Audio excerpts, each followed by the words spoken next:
Me avisa ya cuando estemos con el saludo, yo voy a hacer una oración. Me dice.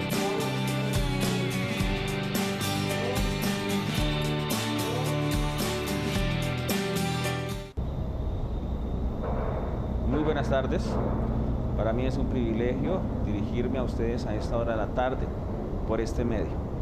Antes de abrir la palabra de Dios y de hablarles algunas palabras, quiero invitarlos para que allí donde estén me acompañen en una oración. Oremos.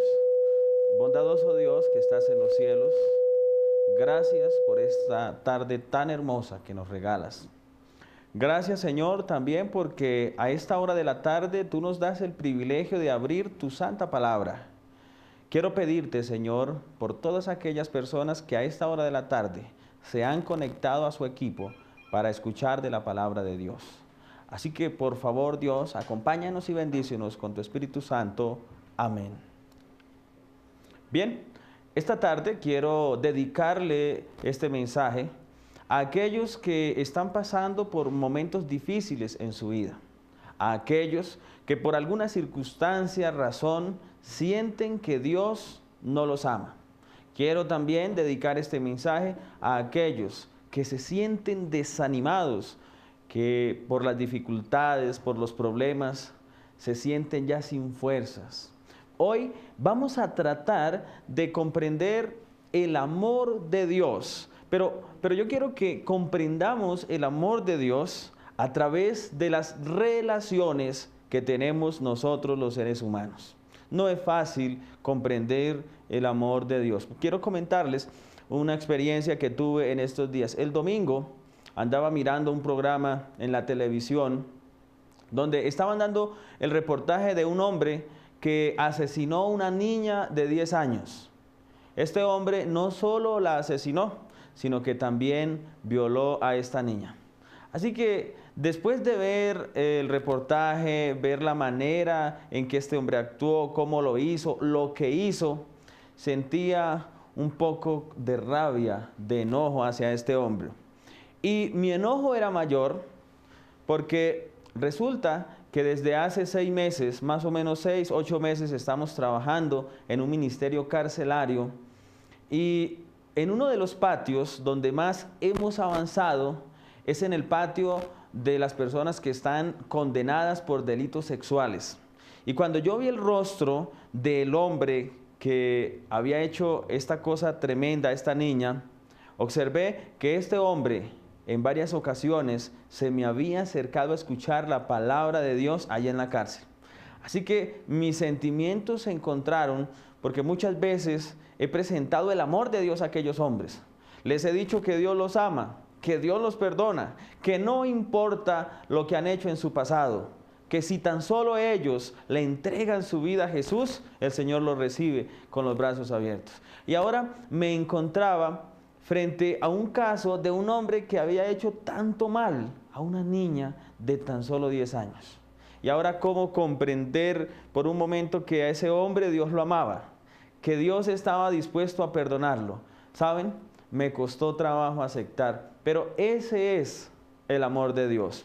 Porque la palabra de Dios dice que nosotros somos los hijitos de Dios y que Dios está dispuesto a amarnos. Ahora, yo quiero decirles lo siguiente.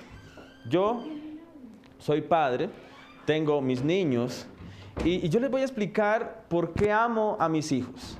Recuerdo el primer día que fui al hospital cuando nació mi niña, Daniela.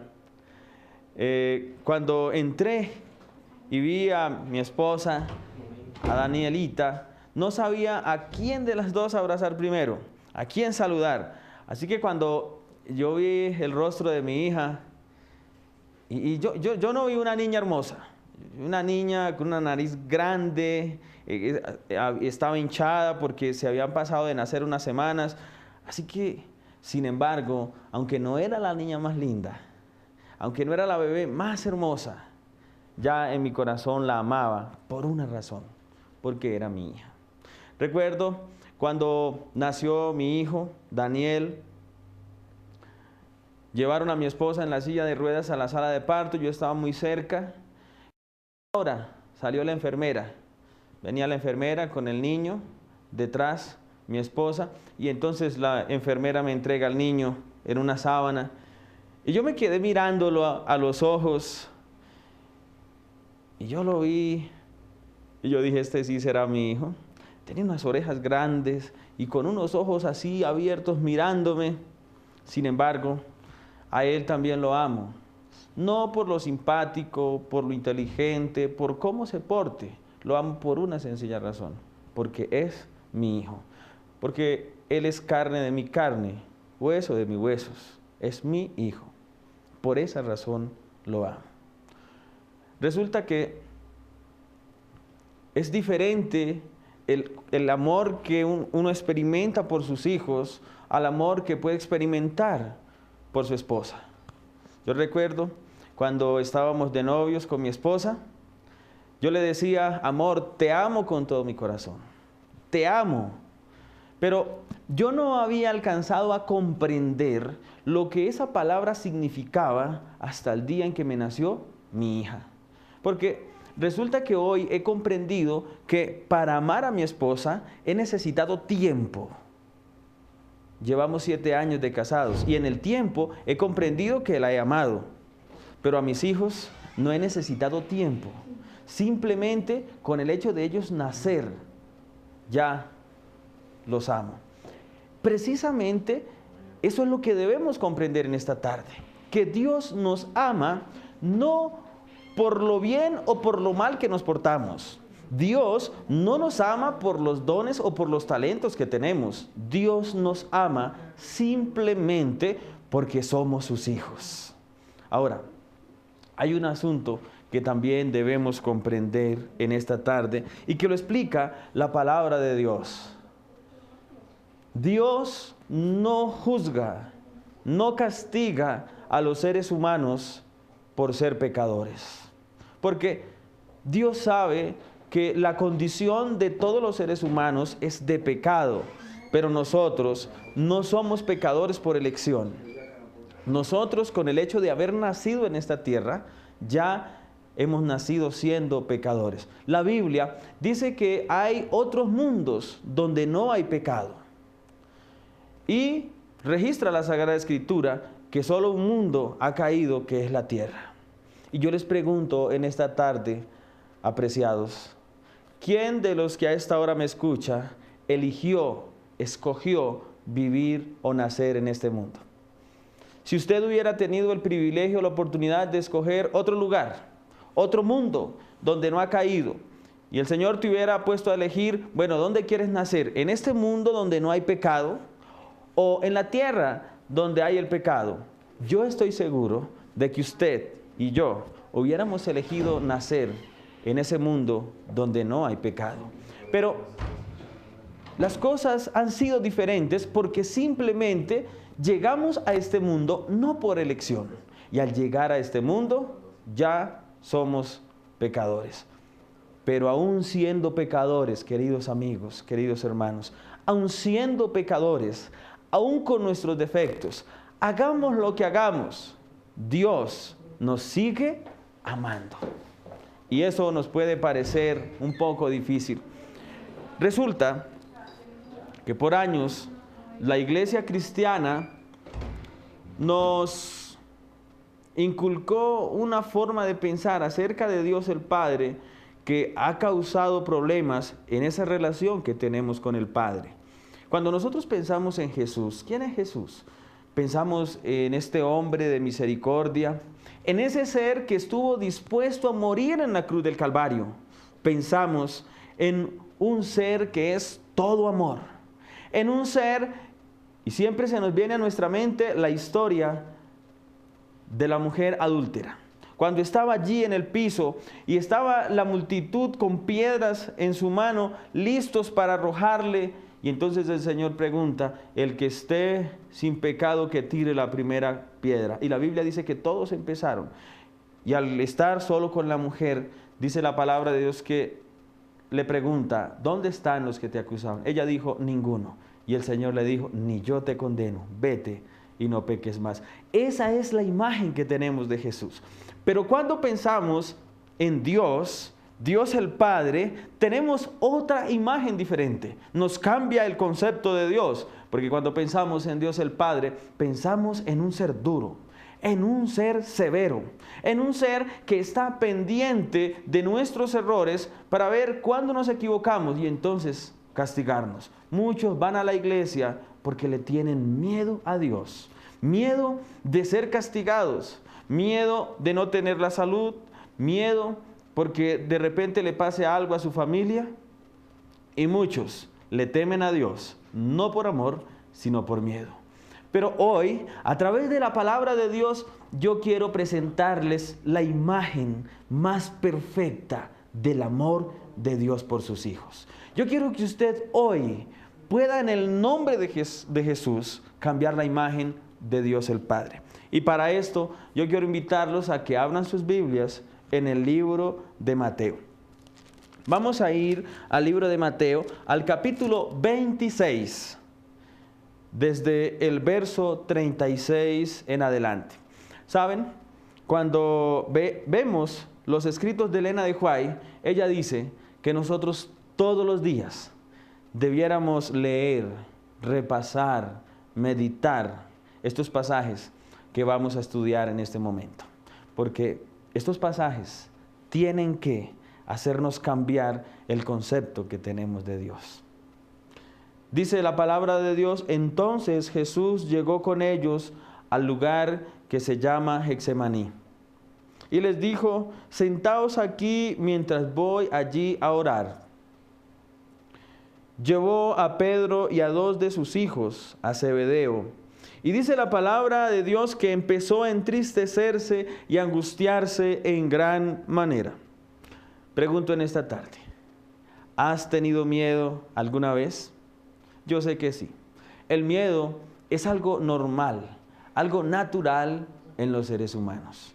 Pero la palabra de Dios dice que Jesús estaba angustiado, tenía miedo. Y si usted lee este mismo relato del evangelista Lucas, va a encontrar que Lucas, como médico, registra un fenómeno que estaba pasando en Jesús. Lucas dice que él estaba botando gotas de sangre. Lucas, como médico, anota este detalle y es interesante, porque hoy día los científicos, los especialistas han determinado que para llegar a botar sangre como sudor es porque la agonía es de tal manera que ha desbordado todos los límites. Pero esto ya lo sabemos y esa es la imagen que tenemos de Jesús. Y dice: entonces Jesús les dijo: estoy abrumado de tristeza hasta el punto de morir. Quedaos aquí y velad conmigo. Se adelantó un poco y cayó en su rostro en tierra y oró: Padre mío, si es posible, pase de mí esta copa. Sin embargo, no sea como yo quiero, sino como quieras tú. Querido amigo, ¿has pensado, has meditado en lo que Jesús le estaba pidiendo a su Padre? En otras palabras, Jesús le decía a su Padre: Padre, no quiero morir. No quiero morir. Ayúdame, Padre, porque no quiero morir. Imagínenselo. Él botó su rostro en tierra.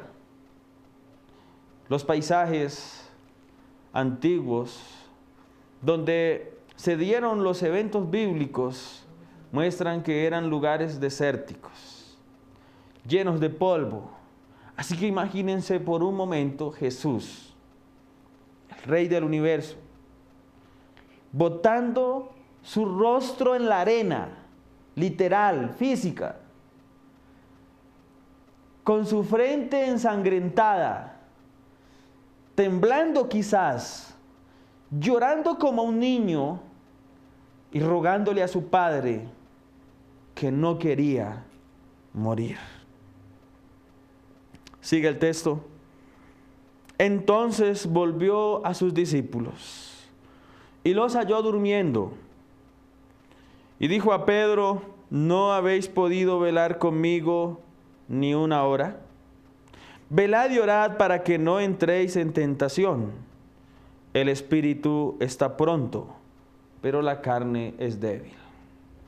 Y el versículo 42 dice, por segunda vez se apartó y oró diciendo, Padre mío, si esta copa no puede pasar de mí sin que yo la beba, hágase tu voluntad.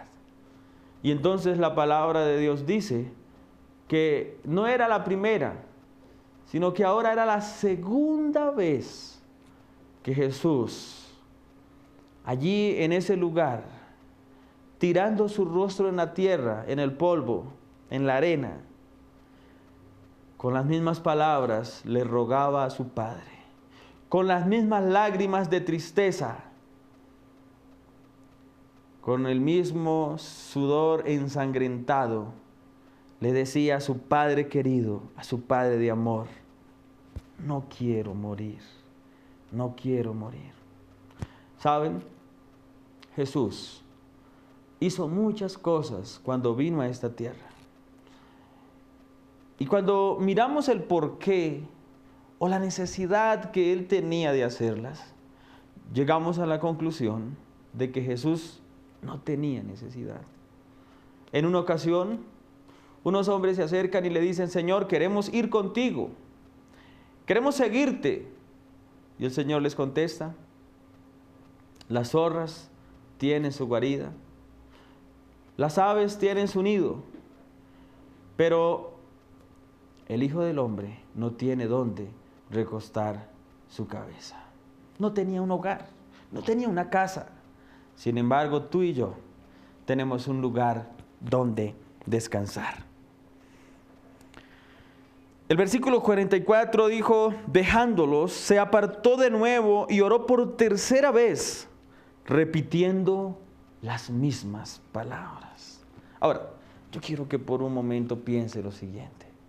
Si Jesús, en el transcurso de unas horas, repite la oración por 3 veces, esto nos muestra que Jesús, de alguna manera, no quería morir. Él no quería morir. Él como hombre, que era 100%, como Dios que era, conocía todo lo que iba a suceder. Y como hombre no lo quería hacer. Ahora, yo quiero que nos olvidemos un poco de Jesús. Ya vimos la imagen de Jesús. Ahora concentrémonos en el Padre. Y aquellas personas que son padres lo han de comprender un poco mejor. El Padre estaba en el cielo. En ese momento todo era silencio. Los ángeles estaban a la expectativa, rodeando al Padre, qué iba a hacer ante el pedido de su Hijo, de aquel que nunca le había fallado, de aquel que siempre había hecho su voluntad, de aquel que estaba sudando sangre. Y Jesús, el Padre, guardó silencio. Cuando Jesús estaba ya colgado en la cruz, una de las últimas frases que repitió, Padre, ¿por qué me has abandonado? Jesús no comprendía la razón por la cual el Padre lo había abandonado. Y yo quiero contestar esa pregunta en esta tarde. Dios el Padre abandonó a su Hijo. No le respondió la oración a su Hijo por amor. Por amor a ti y a mí. Porque si el Padre hubiera levantado a Jesús, le hubiera dicho, está bien hijo, no mueras, entonces tú y yo no tuviéramos la oportunidad de redención. Pero yo te quiero decir algo, yo tengo mis 2 niños. Y si en algún momento Dios mismo me pidiera sacrificar uno de ellos, por 100 personas, por 200, ¿creen ustedes que yo lo haría? Por nadie en el mundo sacrificaría a mis hijos. Es más, se los digo con el corazón, si un día tuviera que entregar mis ojos para que ellos vieran, si el corazón de uno de mis hijos no funcionara y necesitaran el mío, estaría dispuesto a darles el corazón. Daría mi vida misma por la de mis hijos. Pero el Padre Celestial dio la vida de su Hijo Jesús por la tuya y por la mía. Así que termino con lo siguiente. ¿Cree usted, querido amigo, que nuestra vida valió la muerte del Hijo de Dios? Reflexione en el amor del Padre que tanto nos ha amado, por encima del amor a su Hijo. Oremos. Querido Dios, gracias por permitirnos a esta hora de la tarde transmitir este mensaje, que con seguridad ha llegado al corazón de muchas personas. Pero gracias por tu amor y por tu Hijo. En el nombre poderoso de Jesús. Amén, Señor. Muchas gracias por haber estado con nosotros a esta hora de la tarde. Los invitamos para que continúen en sintonía. Dios los bendiga. Estoy allí.